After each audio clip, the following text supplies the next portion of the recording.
विश्वामित्र ने कहा, यदि ऐसी बात है तो राम को सभा में बुला लें। उनकी वर्तमान स्थिति किसी भ्रम के कारण नहीं, बल्कि पूर्ण रूप से बुद्धिमत्तापरक तथा वैराग्य जन्य है और आत्मबोध की सूचक है। उन्हें यहाँ बुलाइए, हम उनका विषाद दूर कर देंगे। वाल्मीकि ने कहा, तब राजा दशरथ ने अपने सचिव से कहा कि राम को सभा में ले आएं।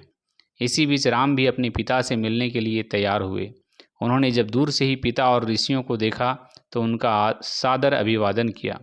ऋषियों ने देखा कि यद्यपि राम अभी युवा हैं, तो भी उनके मुखमंडल से प्रौढ़ता और शांति झलक रही है। पास आने पर राम ने राजा के चरण छूकर प्रणाम किया और राजा ने उन्हें गले से लगाया और कहा, मेरे बेटे, क्यों इतने उदास रहते हो? विषाद तो तरह तरह के दुखों को खुला आमंत्रण देता है। वशिष्ठ तथा विश्वामित्र दोनों ऋषियों ने भी राजा के कथन की पुष्टि की। राम ने कहा, पूज्यवर, आपके प्रश्न के उत्तर में निवेदन है कि महलों में मैं आनंदपूर्वक पला बढ़ा हूँ। योग्य शिक्षकों से मुझे शिक्षा दिलाई गई है। कुछ दिन पहले मैं तीर्थ यात्रा पर निकला था।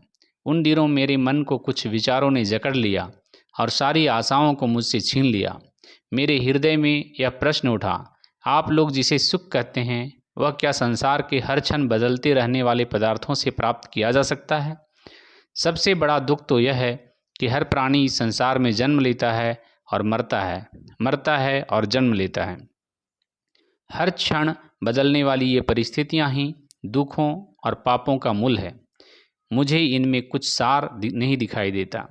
जिन लोगों का परस्पर कोई संबंध नहीं होता, वे एक साथ हो लेते हैं और आपस में नाता जोड़ लेते हैं। इस संसार की हर वस्तु का संबंध मन से बल्कि मनोदशा से होता है।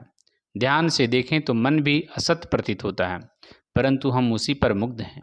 लगता है कि हम अपनी मृग तृष्णा बुझाने और जल की प्राप्ति के लिए रेगिस्तान में मरीचिका के पीछे दौड़े चले जा रहे हैं। पूज्यवर, यद्यपि हम किसी स्वामी के बंधुआ दास नहीं हैं, तो भी हम दासता का ही जीवन व्यतीत कर रहे हैं। स्वतंत्रता नाम को प्राप्त नहीं। हम सत्य से अभिज्ञ नहीं। हम इस संसार रूपी घने जंगल में बेमतलब घूमते फिर रहे हैं।